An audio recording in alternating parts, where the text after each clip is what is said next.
we're actually bringing out some truths, peel back the layers of all this fluff. Shining the light on this industry as a whole. Maybe you should stay away from it.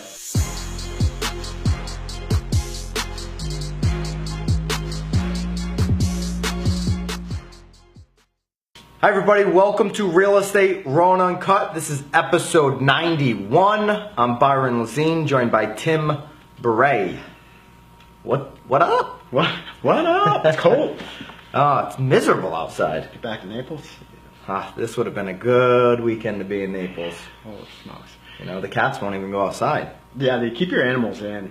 Those animals, I mean, he looks at me like, you really want me to go out there and do my thing? He's got it though. He does. Either that or the other option is just go in the house. I don't like that option. I can't do that. So, yeah, but it's been cold if you're in New England, Arctic temperatures. But it's supposed to warm up this week, so we'll see some pipes burst and all that fun stuff. Yeah, we will. What do we got? You know, I'd like to try to add massive, I like that word. Massive value on the buy side. Okay. And try to talk about how it's really important to align yourself with a good lender. Yep. But unfortunately, most of the agents out there, they kind of feel like, you know, they're a, how do I say this nicely, glorified taxi driver. I know you like to go Uber. Yeah, I'm an Uber guy. But, you know, and you're just happy that you've got 10 showings. Yeah. So you're like, all right, I'm going on 10 showings. Our approach is a little different, and I think to add massive value. So you're saying there's a difference in real estate agents? Yeah. Some might be really good at opening a lockbox. I think to their defense though is they really don't know the difference. That's right. So I think what we'll do is we'll try to educate in a couple different episodes. Yeah. But the first one is, well, I think you nailed it. They don't know the difference because your typical brokerage, so I don't think it's the agent's fault. I think it's your typical brokerage model is broken, and they're not educating. I just don't think they know. Right. I don't even think that they know. Right. I don't think the broker that has gotten to where they are knows the difference. That's right. They did it through numbers. It's business as usual. Right. So your first person that you want to align yourself with is a good lender. Now, the issue is that lender may know a specific town. They may work all over the country, but you've got to realize that and this has happened, if any of you agents out there have ever dealt with this, and I'm sure a lot of you have, so drop a comment if you've dealt with this. And if you're saying it's never happened to you, then you're one of those agents that's never done more than 10 deals. Oh boy, low blow. Well, no, because it is a percentage. I would say it used to be right at the 20% range. Yep. And it's not the fault of your lender. So if you get a pre-qualification letter, and it says let's just say you're pre-qualified for up to $250,000. That lender has taken some variables into play that he or she has absolutely no clue about.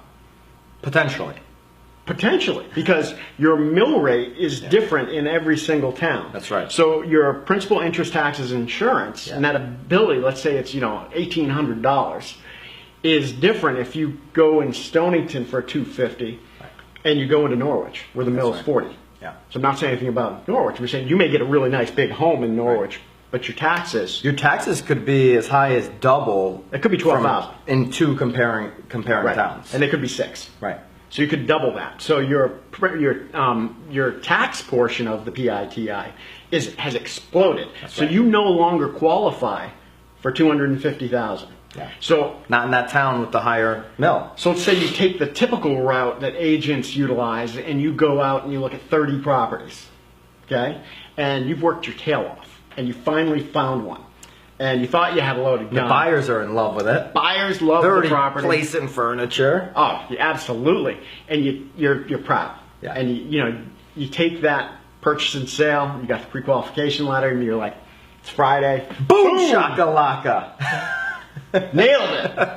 And then all of a sudden you get a call back that says, oh, hold on, they don't qualify. Right. Now you're pissed at the lender as the agent. You're like, well, you are, but who's pissed at you? Well, the buyers are pissed at everybody. It's always your fault. They're about to can the lender, the agent, but it usually falls on the agent. It does. And all of a sudden their dream has been dashed. Yeah. And you're in trouble. Right. So we created a system which links the real estate portion to the lending side and gives us a sense of transparency in the marketplace that I've never seen before. Yeah. Which is awesome. And any of our buyers or our buyers agents that we have should be able to share this with our clients. Yeah. So what we'll probably do in the near future, and this is news to you, we'll set up some training sessions for new buyers or buyers that are thinking of buying in the next year, and we'll just consult with them. That's right. So if anybody is out there, or any agents that want to, get trained on this, reach out. Absolutely. Reach out to us, talk to us. We're more than willing to help you. It's going to save a lot of time, especially for agents and their buyers, to identify, okay, what can I afford in what town, right? Yeah, so you may be able to afford, I'm just going to say in Groton, right, which is a very affordable town, a really nice house at a certain price range, but geez, you want to be in Old Saybrook. And that's just, it's where your family's from. That's right. And unfortunately, you can live in Old Saybrook, but you may be living in a hood in Old Saybrook. Not that there's much hood in Saybrook. No, it may be a property that's of a lesser caliber that's right, than what you would have gotten in comparison to Groton. Exactly. And that's the beauty of the system we created. That's right. To be able to identify that before you ever go out and look at 10 properties and fall in love with one that you just can't buy. So if you can't tell, we're pretty passionate about this, and this falls right into being able to add massive value to our clients on the buy side. If you're a real estate agent watching this, it's about separating yourself, because the part-time agents out there, the ones that are doing 1 to 3 deals or have another business and aren't treating this as their only business, they want you to believe that all agents are the same because they're the part-time agent. Don't buy into that crap. Add extreme value. Drop us a comment if you're one of those agents that's separating yourself from all the other agents out there. Peace.